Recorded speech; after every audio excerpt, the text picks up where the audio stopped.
Hi,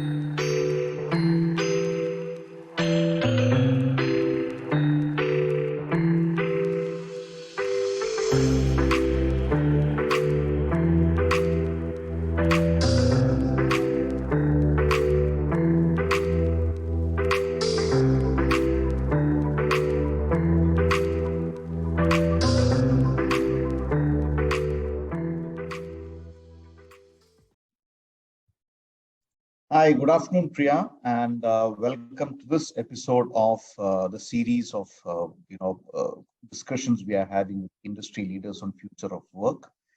As you know, post-COVID, and we have all experienced a completely different work style and work culture, and there are multiple options available for people to work today, be it on a hybrid model. Of course, work from home continues. We have remote work, we have work from offices, satellite offices, etc. So, in your mind, what are the how is this evolving in future? What are your thoughts about this evolving work culture? Honestly speaking, first of all, congratulations on Micrographio and starting something very different. And I think, as I hear from you, it's born during a crisis, which is COVID. Yeah, So it's one of those successful businesses, I should say.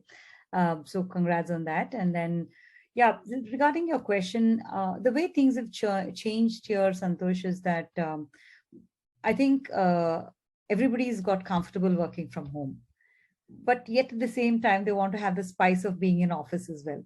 I think when you look at both, it's a combination of a hybrid and an office kind of an environment people are moving towards. So there is also a social life around, otherwise they get bogged down being at home. So this is something that is really working well for everyone, and I think most of the companies that I know of are also making this hybrid model as their norm rather than it being a must, but it is a norm, where they're accepting people could work on the days that they, won't don't want to travel all the way to the office. They can work, so the productivity generally increases that much more longer because they're cutting down on travel time and things like that. So that way, I think this is sort of moved the way that we have to work. There are good things and bad things that happen. This is one of the good things that happened, I think, during this time. absolutely, absolutely. And Priya, from what you've observed in the industry, both in 3A and the various circles which you have been interacting with, how is this change in work culture and work style impacting women per se? Is it beneficial, the work from home, or it is increasing the burden of managing both at home? There are multiple views coming on this in that sense. In fact, my last interview, I was speaking to another distinguished personality from the industry, and she was of opinion that it's better for women to come to office and work rather than working from home. So, Yeah, I think. what's your thoughts on that? So there are pros and cons, Santosh. So it's first of all, women came back to work because of the option of that they could work from home. So people who are dormant or have left their careers, due to breaks, it could be for wedding or for bringing up the kids or for a reason that they've been transferred or whatever. I think those women are coming back to work because they can work from anywhere. So I think that's a good, huge amount of people who are looking to come back to work. Of the second opinion, I do agree, leaving aside the nuances that would happen around you, it's good to be in an office because you then get to focus on everything. But however, a model where it will be close to home, where I can walk and work and go and come back would really be ideal for women, I suppose. That's my opinion again. But this is best of both worlds. You have a place where you can walk and go, yet at the same time have a professional environment wherein you're able to work with other co-workers. And also women coming back to work, it's a big thing. I think we should encourage all these things by way of giving them multiple options. And I'm of an opinion that both should work very well for them. Wonderful. See, talking about these various trends happening today, Priya, we have been hearing in the media a lot about moonlighting now. It's one of the hot topics coming up. And there are companies which encourage, and there are companies specifically in the ITS industry who are not encouraging that.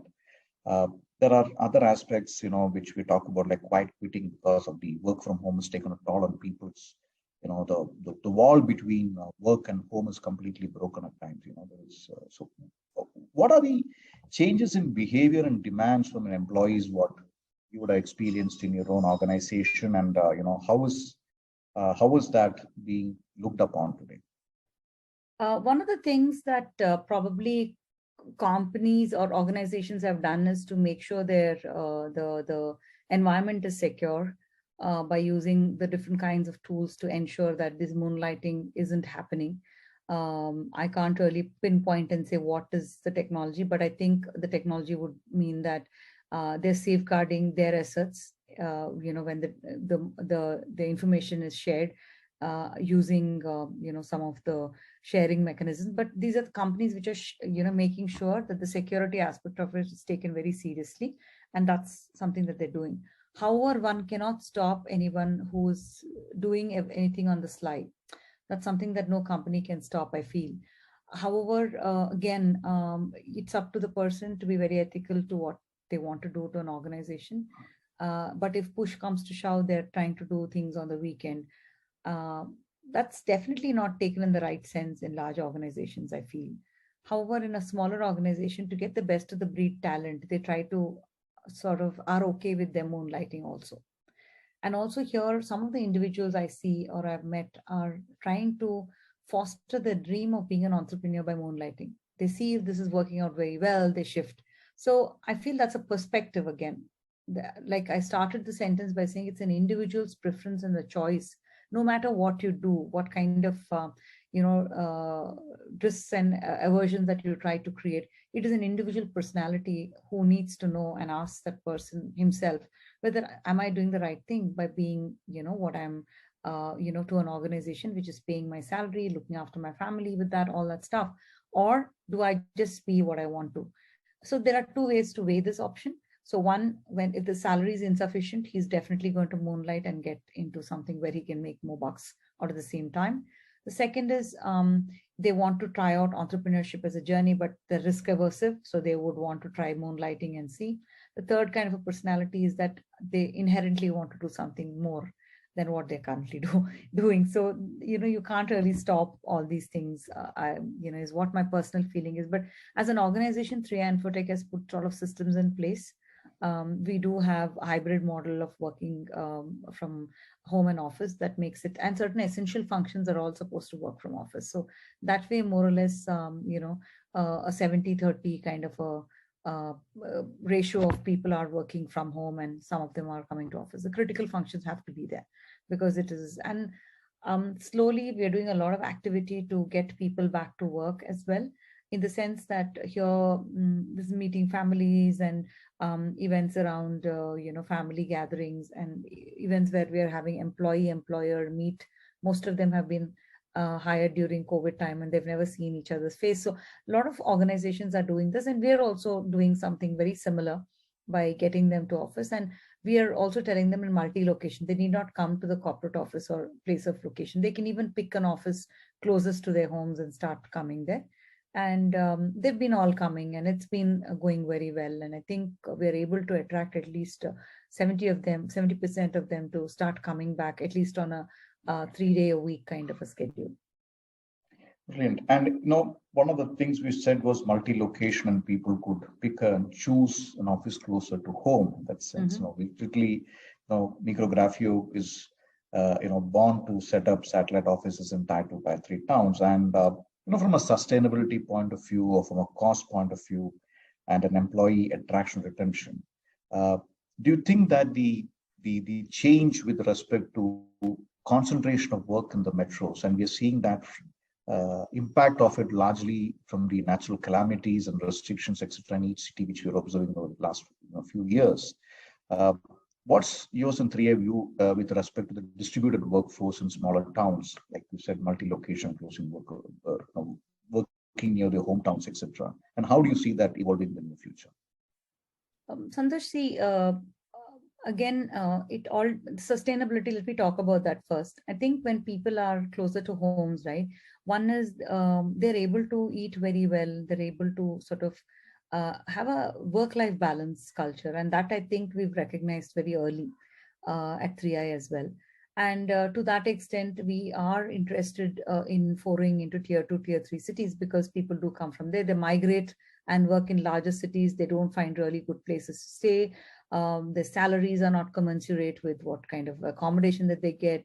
and so on and so forth. So if you look at an index of a health metrics ratio, I think somebody who's staying in his hometown is a lot more happier. And he has, again, best of both worlds. He's able to come to a city when he wants to, when there is a meeting, when there is a get together, or when there are clients that he has to meet. So it is planned leave, planned travel, not leave, planned travel. At the same time, he's able to be in his hometown, save a lot of money. He's able to give better time to the family. I think we have to look at this two good elements of work life balance, and that's exactly what we recognized very early in the organization. And we've also looked at hiring new talent from the hinterland, wherein we will be able to attract good resources who are not able to come to the mainstream cities purely because of maybe it's a new city for them, or maybe they're not able to stay here. There could be family issues. So we recognize this very, very early. And I think that's where our first center came about in Tirunelveli, where our 100 students whom we hired in 2 batches have been trained, and they are having an opportunity to work in a company such as ours, which would have been extremely difficult if they were just being there and they wouldn't have had an opportunity. I recall this little incidents that when I was there for the launch of the Tirunelveli Center. So this girl actually got married from a big town, a big city called Bombay, and moved to Tirunelveli. And she said that's the end of her career. But when she saw 3i Infotech as a company come in there, she was the first one to join. She said, I really want to join here. So, and I recall this incident because I think we're providing livelihood for people who would have thought my career ends here. So that's a great feeling as an organization that we've had. And there are many such small little stories around what we're trying to do. But I think the fact of the matter is that we did make that decision and we plunged into it, and we feel it's right. And we would like to do such sort of centers across the country, not only just in India, but we might even do it outside India.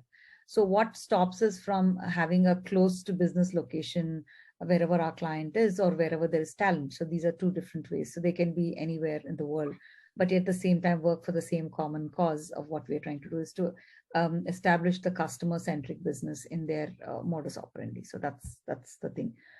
And point number 2 that you asked is about will I get more better talent? Definitely, yes. I think we're seeing that happening.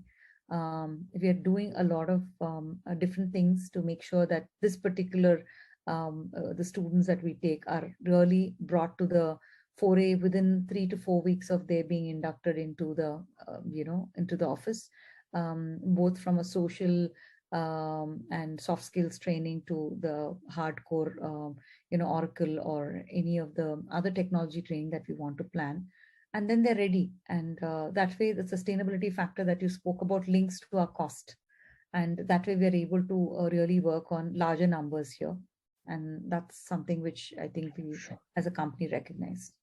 Fantastic. I'm glad that we are getting some positive views about the emerging way of work in the small towns. And clearly, we too believe that that's the new India. The growth of India comes from there. Absolutely. So, Priya, thank you very much. I think it was great insights as usual. A pleasure talking to you, and I'm glad I got a very varied set of views in terms of the future of work compared to some of the other panelists.